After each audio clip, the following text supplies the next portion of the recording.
эне эмнени ойлосо бала ошону аткара баштайт. Негизи кичүүлөр улууларга таптакыр жардам бериштин кереги жок. Материалдык тараптан биз жашоодо только канагаттанууну издейбиз. Любой жерден. Биз көрүп, угуп, өзүбүзгө сиңирген гана абалды ааламдан тартып келебиз. Башка абал жок. Биз эртең деген күн дагы бүгүн болуп келет экен. Чынбы? Биз дайыма бүгүн деген жерде жашайбыз, чынбы? Эртең деген жерде жашай алабызбы азыр? Эмнеге ишенесиң, ошол өсөт. Эмнеге энергия бересиң, ошол өсөт. Балким сизде кезиккендер же ушундай адамдар көп экен, мындай боло элек нерседен алдын алып коркуу берүү. Мисалы үчүн унаада баратасың, балаң менен азыр бизде башка унаа сүзүп кетсе эмне болот? Боло элек нерседен коркуучу. Бул албетте жаман нерсе. Бул эмнеден улам мындай болушу мүмкүн? Бул коркунучтар кайсы бир учурда адамга сиңип калган десек болот да, биздин тил менен айтканда, сиңип калган үчүн адамдар муну унута албай атат. Же кайсы бир учурда бул көргөн, же өзү катышкан ушундай окуяга, же болбосо уккан, же окуган деген сыяктуу маалымат бар денеде. Ошол учурда даже өзү андай ситуацияга кабылбаган болсо дагы, окуп же көргөндө өтө катуу сестенип калган да. Эмоция берилген, башкача айтканда, заряд берилген. Эмоция деген эмне? Заряд. Ошол заряд берилген денеде калып калган. Бул мага тиешелүү эмес, бул ошондой окуя болду, же болбосо ошол убакта денеден чыгарып салганды үйрөнүш керек. Бул өтө маанилүү. Бул бир гана жана унаада эмес, мисалы үчүн балалуу аял эне мен кокус бир нерсе болуп каза болуп калса менин балдарымды ким карайт? Жана башка ушундай боло элек нерселерди чакырып коркоо берүү. Боло элек нерсени чакырып коркоо берүү, биринчиден өзүңдө ал жөнүндө маалымат болбосо адам коркушу мүмкүн эмес, потому что биздин денебиз ал жөнүндө маалыматты жок. Билбейт, жок просто. Ал маалымат каяктан келет? Же укум-тукумдан келаткан коркунуч бар балдар үчүн. Же өлүп калган ал жерде апасы бар, балдар жетим өскөн учур бар. Башкача айтканда бул эмоция келатат. Тарых келатат, же болбосо гендин эс тутуму деген бар бизде. Гендин эс тутуму. Качан бир убакта эмне үчүн жети ата эне тектеп атат? Ошол жакта болгон окуялар бизде азыр аябай чагылдырылып турат. Биз просто алар өтүп кеткен соң көп нерсени көзүбүз менен көрүп, кулагыбыз менен укпай калганбыз, бирок биздин жашообузда кайталанып атпайбы? Бул гендин эс тутуму деп коет. Генде келаткан коркунучтар бар да. Андан тышкары бизде азыр деген байма-бай телевизордон ар кайсыны көрөбүз. Бул дагы эмоция менен. Аябай өзүнүн жүрөгүнө жакын алып алган нерсе, как будто өзү проживать эткендей болот. Биз жана кинону көргөндө кадимкидей жашап чыгып атпайбызбы? Ыйлап ийип атабыз, кадимкидей коркуп атабыз, сериал болгондо кийинкисин күтүп атабыз. Мына ошол биз уже өзүбүздүн эмес, тияктагы тагдырга кирип алгандагыбыз да. Эмоцияны берип атабыз. Эмоция деген өтө назик нерсе. Каяка бересиңер, ошол жактан бардык нерсени күтө берсе болот. Бул мындай кандайдыр бир ооруларды алып келиши мүмкүн да, кыйын да ал нерсе, оор нерсе. Өтө оор, өтө оор. Менде дагы болгон ошондой ситуация. Мен жумушта отуруп эле кадимкидей коллективде нормальный эле окуп иштеп атып эле, бир убакта балдарым жөнүндө бир нерсени ойлогондо бир жерге тура албай тыбырап жөнөлөчү. Баарын таштап ийип, чуркап барганга даяр болчумун. Даже чуркап да үйүбүз жакын, ишке чуркап дагы барган күндөрүм болду. Пока көргөнгө чейин жүрөгүм жөн эле чыгып, ыргып кете Жаман нерселерди элестетүү. Конечно, конечно. Бул дагы жөн эле болбойт да. Бул дагы менде кайсы бир ошо эс тутумунда калган, эмоция калтырып ийген нерседен болот да. Ошол нерседен акыл эстүүлүк менен, түшүнүк менен чыгыш керек. Ошон үчүн жана окуш керек, өзүбүзгө кадам ташташыбыз керек дегендин мааниси ошондо. Окуш керек десе эле сөзсүз бирөөнө бар эмес, психологиялык китептер бар азыр аябай көп. Көп такыр өзүңөрдүн алыңар келбесе, анан жакшы жүрөгүңө туура келген психологко барып, сурап, өзү менен биринчи тааныш керек. Биз өзүбүздү тааныбайбыз, көпчүлүгүбүз тааныбайбыз. 4 камтоо боюнча Кыргызстандын лидеринен чексиздикти кошуп ал. 4 жумага болгону 500 сом. Максималдуу ылдамдыктагы чексиз интернет. Акысыз мессенджерлер менен социалдык тармактар. Wi-Fi'ды акысыз таратуу. Чексиз чалуулар. Жогорку сапаттагы 200дөн ашуун телеканал. Этно медиа онлайн кинотеатрын акысыз көрүү. Мой О тиркемесинен же Остор дүкөндөрүнүн акысыз есим. Баарына чексиз. Анан, конечно, орун алып келет. Жанагындай элестет. Ана мен мисалы үчүн жумушта иштеп атам деле, анан эле балдарымды кандайдыр бир нерсени элестетесиң дагы ошол убакта вообще баары бир тыйын болот. Жөн эле баарын ыргытып ийип, азыр тим эле азыр жетишиң керек да. Азыр жетишиң керек балдарыңа. Бул жана панический атака дегендин бардыгы, конечно, элестет, кандай напряжение алып келип атасың денеге, ден соолукка. Муну айтып бериш сөз менен мүмкүн эмес. Муну сезген гана адам түшүнөт. Анан айрыкча эне катуу түшүнөт, потому что эненин бала менен связи байланышы өтө чоң да. Курсакта көтөрөбүз, төрөбүз, эмизебиз, ошол эне менен баланын связи өтө күчтүү болот. Ал кыз бала, уул бала мааниси жок. Азыр эне бала деп калбадыңызбы? Мен жашоомдо ушундай энелерди абдан көп кездештирип жатам учурда мындай. Балдарын канатына калкалай берет. 18-19 айторундай өз алдынча бала иштеп, өзүнүн жанын багып, өзү кете турган куракка жетсе деле эне аны кой бере албайт да. Балдарынчы өзү бага берет, өзү корголоп канатында жүрө берет. Бул баланын келечеги үчүн канчалык мындай терс таасирин тийгизет? Өтө чоң терс таасирин тийгизет, чындыгын айтканда. Бала деген бизде түшүнүк жок. Биздин ар бир жан дүйнө, ыйман дейбизби, жан дүйнө дейбизби? Бул өзүнчө келген адам. Ооба, биз кичинекей чактан чоңойгончо ата эненин канатынын астында болобуз. Себеби жаратылыш ошондой түзүлгөн. Бая канатын кагып кеткенге чейин 18 эмне үчүн 18 жаштан кийин анан жанакы уже жетилүү курагына жетти, өзүн өзү камсыз кылганга уже деп буну өкмөт дагы уже признавать эткен да, мунун баардыгы уже жөн эле изилдөөнүн аркасында далилденген нерсе. Ушул убакта акыл эси токтоп, бала өзүнө өзү жооп берип, жоопкерчиликти алганга, уже өзүн өзү бакканга жарап калат деген мааниде бардыгы берилген. Ошол убакта жанагындай паспорт берилип, бул уже өзүнө өзү ээ болгонго укуктуу болду деген нерсе. Паспорт деген эмне? Мен бул өзүнчө адам болду деген. Ажыраганыбызды биз обычно паспорт алганда түшүнөбүз. Бул дагы чоң нерсе да. Канчалык эне муну сүйүүсү менен кылат. Мен азыр дагы ушул боюнча дагы аябай көп ойлонуп бир китеп жазсамбы деп турам, эненин сүйүүсү деген. Эне сүйүүнү өзүнүн эне атасынан кандай алса сүйүүнү так ошондой түшүнөт. Анан ал баласын эмне үчүн жанагындай гиперопека кылып атат? Аябай себеби өзү албай калган сүйүүнү бергиси келип атат. Көпчүлүк учурда бул кайсы эне? Өзү албай калган эне. Муну изилдеп, психологиялык жол менен караганда, аналитика жасаганда, психоаналитика кылганда, бул өзү сүйүүгө тойбой калган адам көпчүлүк учурда ушундай аябай гиперопека жана кой бербейт да. Бирок бар анын ичинде түшүнүк менен карап, окуп, уже өздөрүн изилдеп, жок, бунун дагы өзүнүн жашоосу бар, өзүнүн жолун басып өтүш керек деген. Ошон үчүн жанакы өтө азыр атактуу, даңктуу адамдар айтып атпайбы, баланы 25-30 жашка чейин болушунча көп ката жасаганды жасашсын, тийишпегиле деп атат. Уруксат этиш керек. Уруксат бериш керек. Силердин эне атанын эмне ролу бар бул жерде деп атат. Балаңарды кандай болсо мен ошондой сени кабыл алам. Анткени сен менден жаралгансың, сен бул сенин жолуң. Бала пока ачуу немени жеп көрүп, ачуу экен демейинче, ысык немени ичип көрүп, ысык экен демейинче түшүнбөйт. Бала эмес, биз дагы азыр ошондой кылабыз. Чынбы?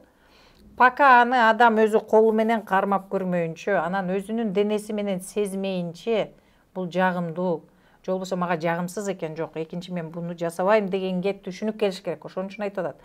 Балаңар, кызыңар ийгиликтүү болуш үчүн уруксаат бериш керек.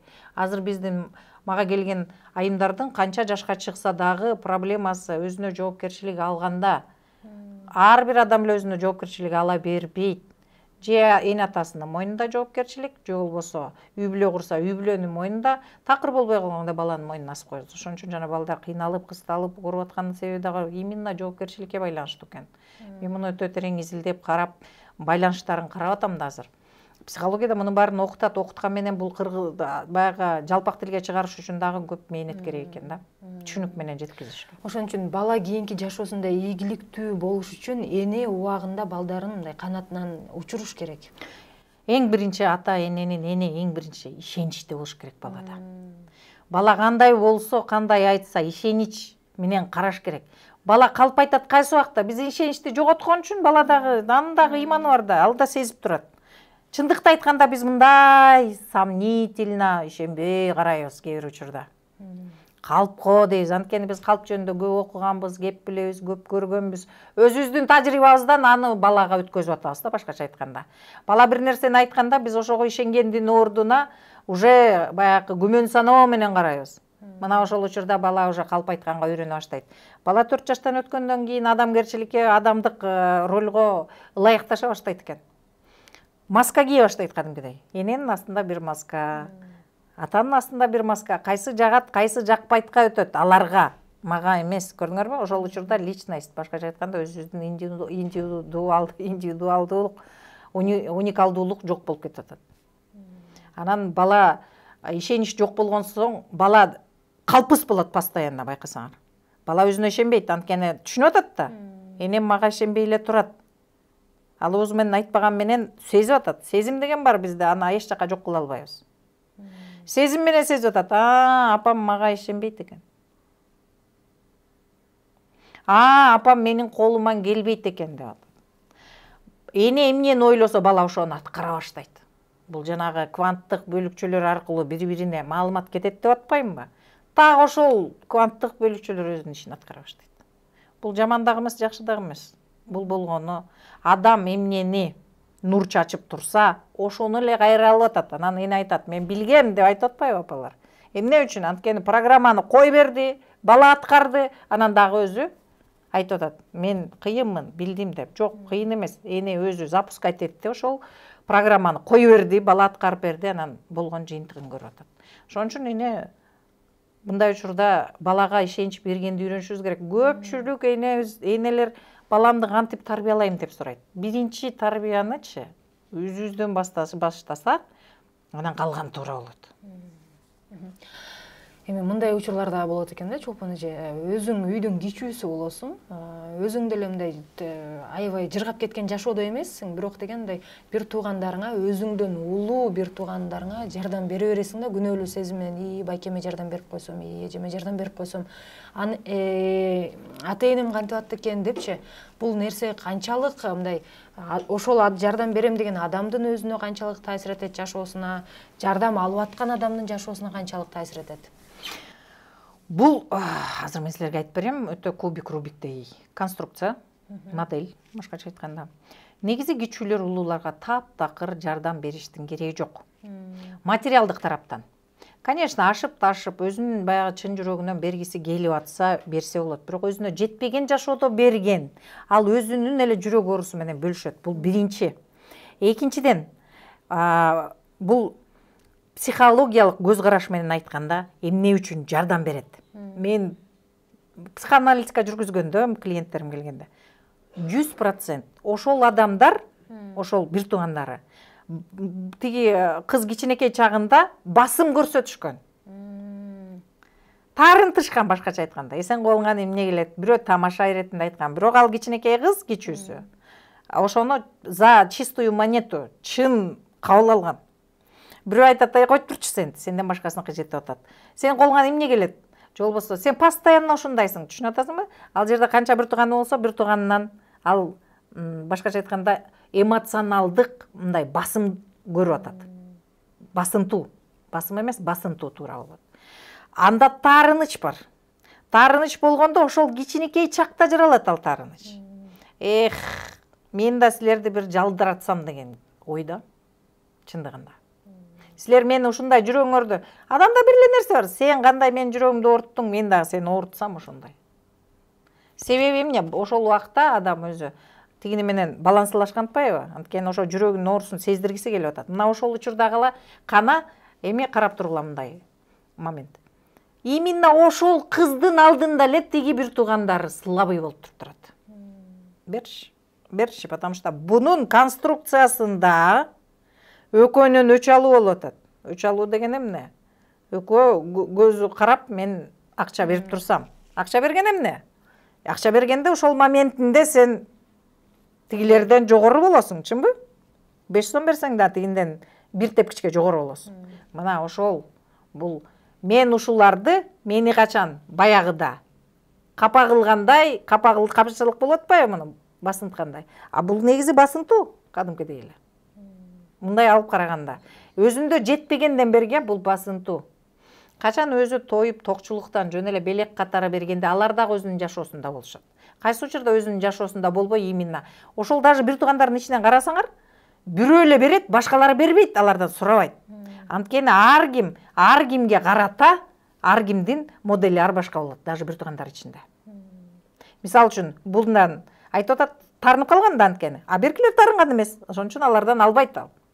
Именно эле ошол тарынып анан тиги акча берип анан баягыны компенсация кылып атпайбы тарын үчүн, түшүнүп атасыңарбы? Зарядты. Ошондон канагаттануу кандайдыр бир алып атат. Сен баягыда мени басынттың эле, сен азыр менден акча алып атасың деген сөз, көрдүңбү? Бирок бул негизи туура эмес. Аны берип аткан адам биринчи өзүн проработка кылыш керек, өзү менен иштеш керек. Эмне себептен, көрдүңбү? Биздин жашоодо бийлик деген чатак нерсе бар. Биз азыр айтып атабыз, политикада эле бийлик бар, жоксу тиякта эле эмне үчүн бийлик үчүн ушинтип атат? Жок, бийлик бүт жерде бар. Үй бүлөдө, иерархияда бардык жерде бар. Бийлик үчүн көп нерсе болгон.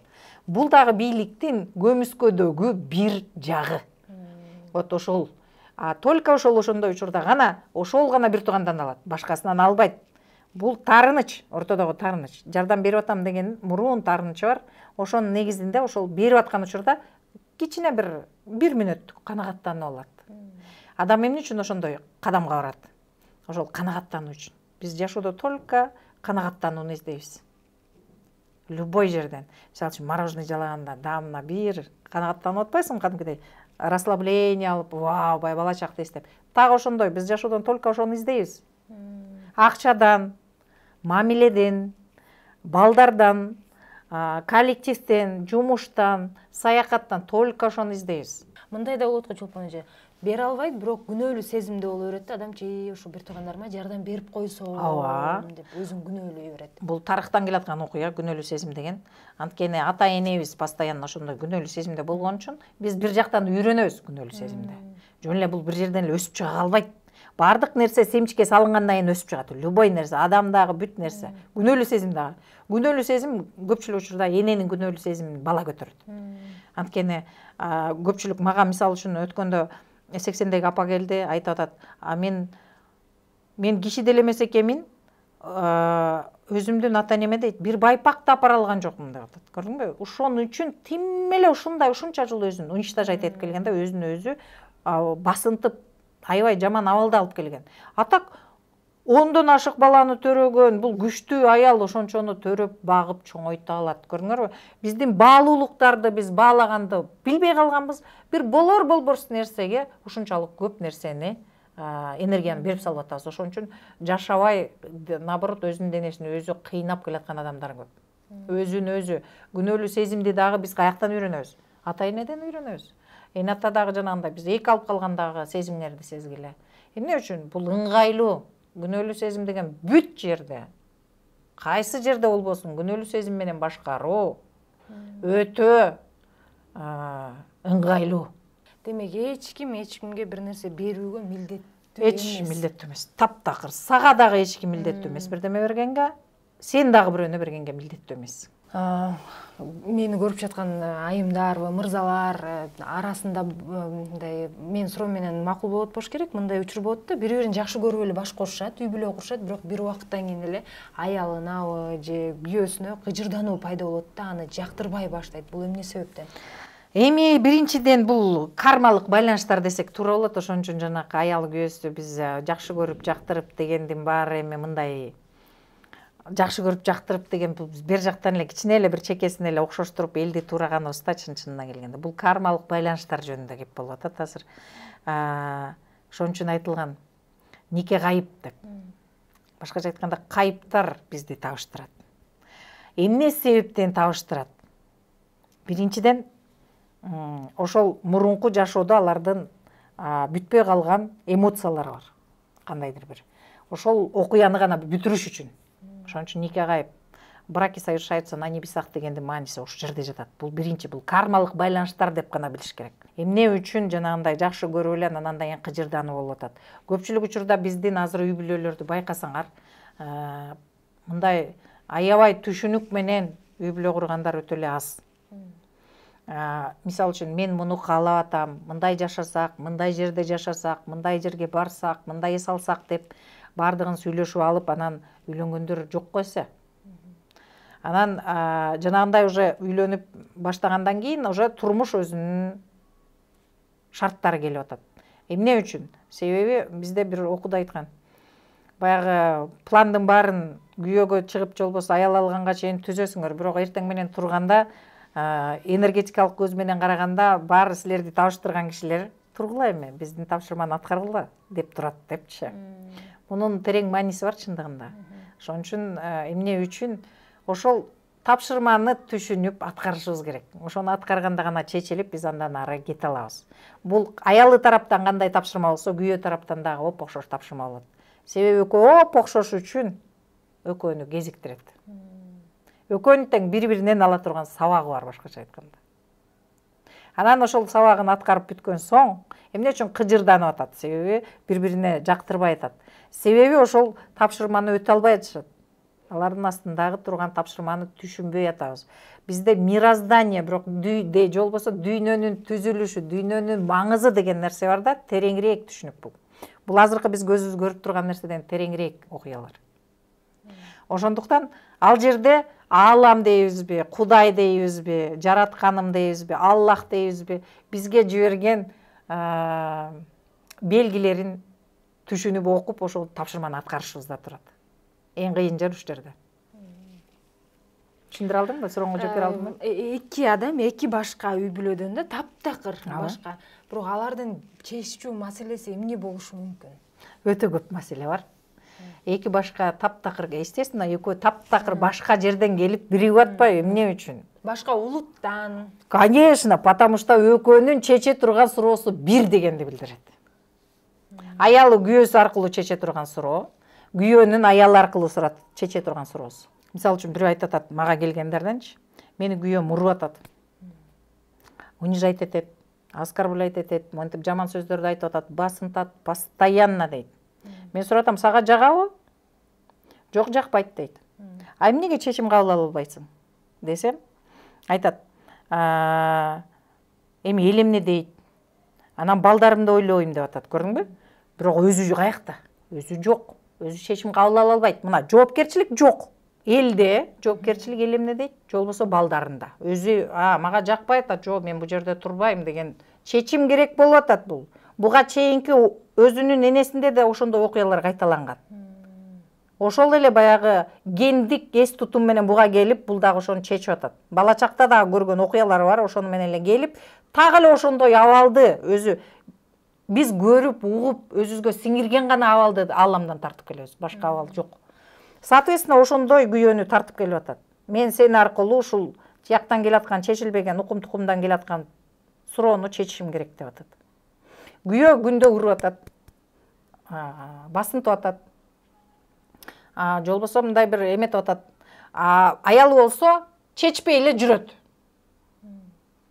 Пока чечмейинче ошол кайталана берет. Эмне үчүн ошондой ситуация берип атат? Жоопкерчилигиңди өзүң алып, мага бул жакпайт. Же жагат, мен ушундай эле жашай берем, балдарыма дагы ушуну берем. Же болбосо жок, мен өзүмдү тандайм. Мына ошол учурда бул экөөнүн бириккендеги чече турган тапшырмасы чечилет уже. Же болбосо сүйлөшөт экөө, айтат, жок, сенин мага мындай кылганың жакпайт. Эч ким ошентип айтпайт экен. Как ни странно. Өтө кызык жери, мага келгендерден сурайм. Сен айттыңбы? Экөөң отуруп сүйлөшкөнгө аракет кылдыңарбы? Өтө аз айымдар айтат, мисалы үчүн сүйлөшкөнгө аракет кылдым. Көпчүлүгү ичинен эле тап. Ичинен эле өзү менен өзү согуша берет. Ушунтсем болмок, минтсем болмок, тигинтсем болмок, көрдүңөрбү, өзүн өзү жеп атат. А отуруп туруп, мону чечелик. Көз чоңбуз, экөөбүз мындай кылганбыз. Сен мындай кыла берсең, мен сени менен жашай албайм.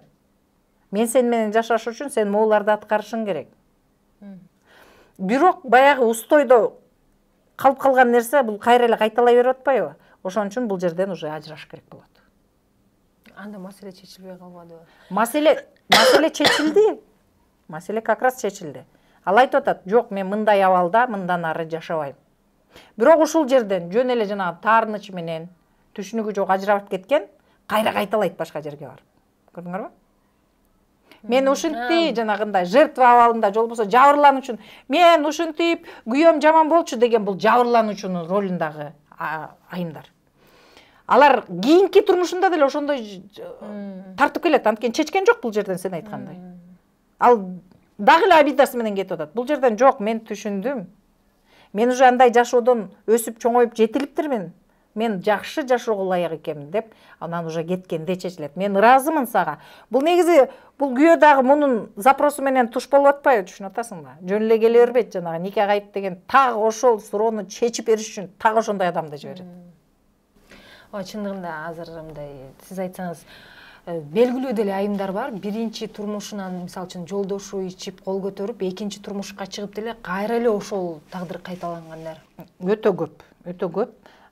Бир эки көп ушул себеби мурункуда жабырлануучунун ролунда кеткен айым кайра эле ошону кайталайт. Мырза деле ошону кайталайт. Бул жерден жок, мен түшүндүм, бул сен берген мага сабак экен. Рахмат сага, ыраазымын. Мен эми түшүндүм, мен кандай адам экенимди өзүм баалабай жүргөн үчүн сен дагы мага көзүм чукуп сен баалуусуң деп көрсөтүп аткан турбайсыңбы? Мен сага ыраазымын. Бирок мындан ары мен андай жашоого макул эмесмин. Көрдүңбү? Эгерде бул жок, ооба андан ары жакшы жашайбыз десе, чогуу кетишет андан ары. Уже башка абалда. Мага келгендердин көбү ошондой үй бүлөсүн сактап калгандар дагы толтура. Кээси ажырап кеткендер дагы бар. Себеби ал айтып атат, жок, мен башкачаны билбейм, анткени күйөөсү мисалы үчүн трансформация боло элек, өзгөрө элек. Өзү жетиле элек. Бул экөө тең жетилбеген адамдар. Бири аркылуу өзүнүн жоопкерчилигин өздөрүнө алып, көз карашын өзгөртүп, анан өтө чоң коркунуч бар бул жерде. Мен азыр мындан ажырасам, кандай жашоо жашайм?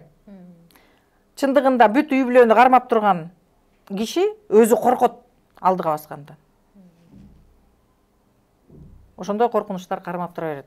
Мааниси жок коркунучтар, түшүнүктүн жогунан. Эми Чолпон эже буга чейин деле толтура жөнүндө, бул жан дүйнө тынчтыгы жөнүндө баардык психологдор деле айтып атат, сиз деле айтып келгенсиз, анан дагы деле сурагым келет, ушул жан дүйнө тынчтыгы деген ал кандай абал? Ал эмне болгон абал? Аны адам канткенде сезет. Мен ушу жан дүйнөм тынчтанып, ушундай абалга келиптирмин, мына мен баягы психологдор айтып аткан абалга келген турмаймынбы депчи? Ушул турган абалда, ушул турган убакытта жашаганды үйрөнүшүбүз керек экен. Көпчүлүк учурда биздин оюбуз же өтүп кеткен окуяларыбызда. Эгер азыр анализдеп көрсөңөр, бул өтүп кеткен окуяда көп ой. Ошондо болгон коркунучта, ошондо алган маалымат, ошондо алган тажрыйбада жатат экен.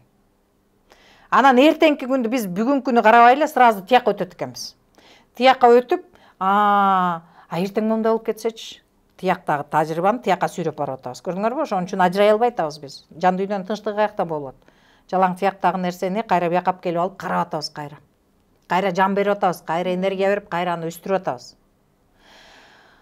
Жан дүйнөнүн тынчтыгы биз мисалы үчүн азыр отурганда дагы оюбуз бир жерге токтобойт да. Автобуста баратсак дагы 100 немени ойлойбуз. Туурабы?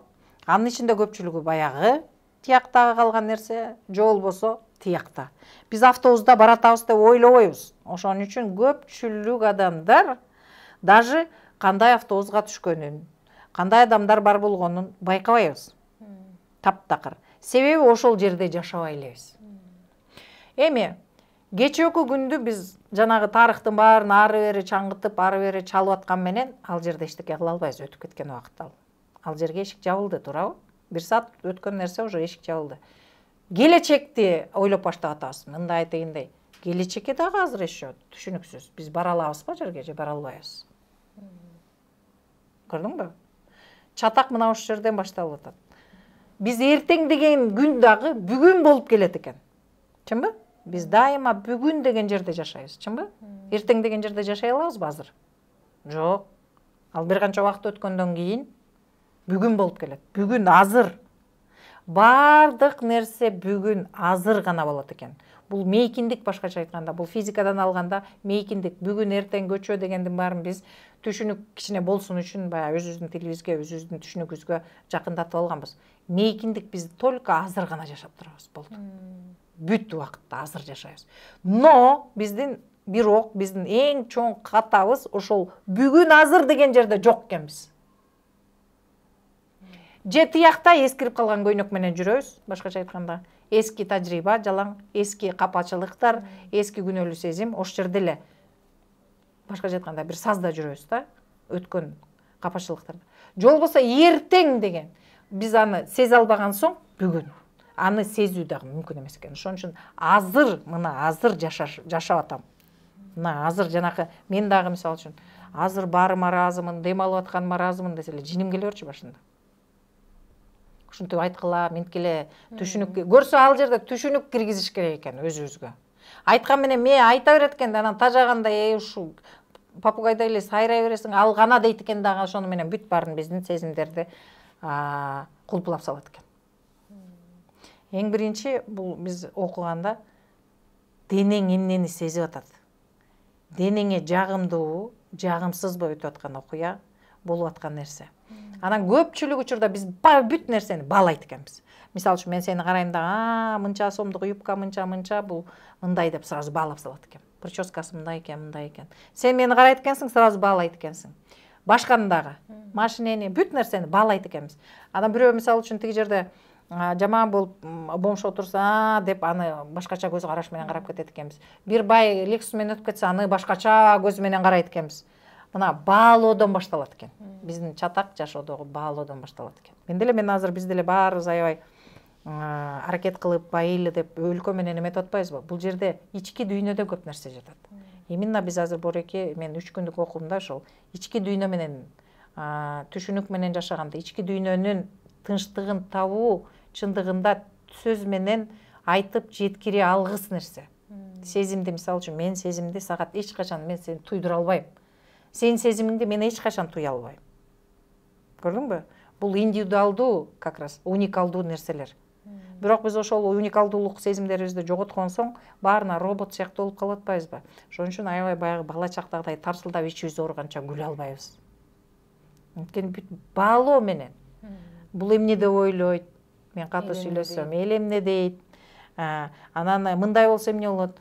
Только өзүңдүн тажрыйбаң гана сени байытат. Эч качан элге эмес, өзүңдүн көчөкү күнүңө гана салыштырсаң болот. Буга жетиш үчүн мен дагы көп жол басып өтүп келатам.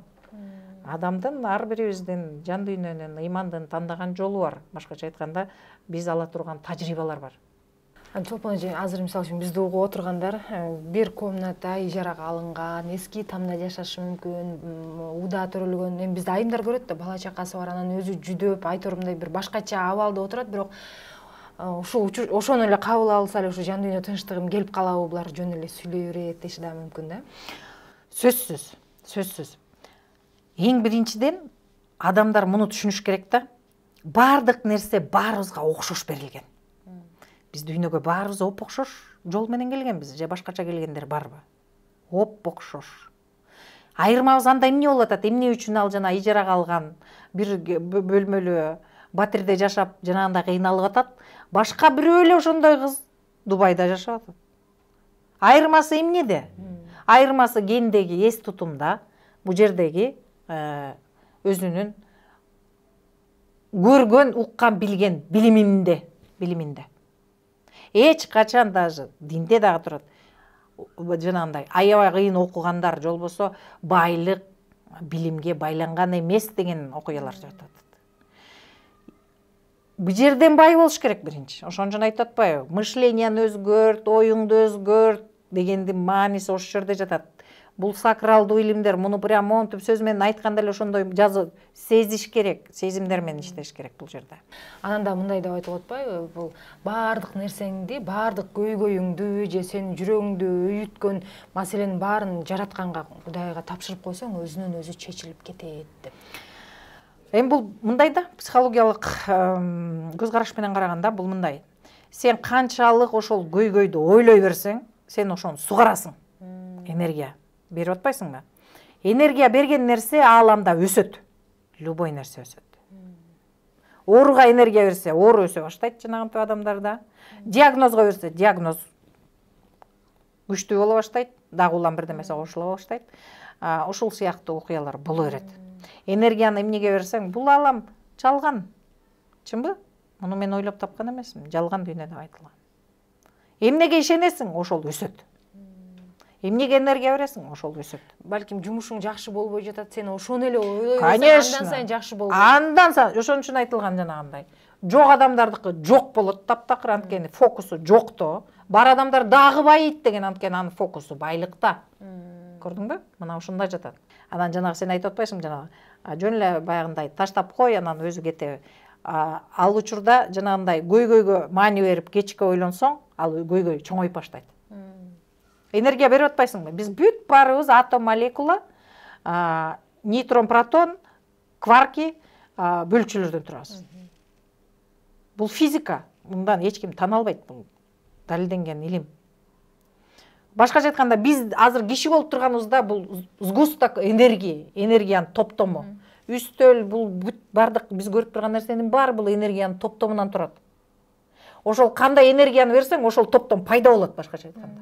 Кадр сыртынан сүйлөшүп калдык. Адамдар өзүн сүйүү үчүн кандай этаптарды басып өтүш керек, ал канчалык татаал жол деп, же дароо эле өзүң сүйүш керек деп, өзүм сүйөйүн болду деп эле. Өзүн сүй деген бул дагы чоң тема да. Мен деле ошол өзүн өзү сүйүү кандай болот? Мен дагы жанагындай аффирмация айтып көргөм, баарын жасап көрөсүң да, адам болгондон кийин баарын көрөсүң да. Тажрыйба да бул да. Эми өзүн өзү сүйүү деген эмне? Эң биринчи мындай тест кылып койсо болот да. Өзүңөргө сен татыктуусуң. Өзүң күзгүнү карап, же болбосо өзүң эле элестетип. Мен сени жакшы көрөм, сенин кыялыңды жакшы көрөм, сенин баскан ушу болгон бир 10 суроо сөз айтып көрүш керек да. Вот ошондо анан ичиңердеги кадимки өзүбүздүн баягы өзөгүбүз сүйлөп баштайт. Мына ошону эгерде көпчүлүк адам өзүн өзү айта албайт. Анткени өзүн ушунчалык баягы өтө өзүнүн баасын төмөн коюп алган. Өзүнө айта албайт, ыйлашат жөн элечи. Бул өтө оор сөздөр. Урматтуу көрүүчүлөр, анда сиздер менен коштошобуз. Сиздер Айзат Болотбек кызы YouTube каналын көрдүңүздөр. Каналга катталып, жакшы ой пикир калтырсаңыздар биз кубанычтуу болобуз. Анда кийинки эфирге чейин саламатта туруңуздар.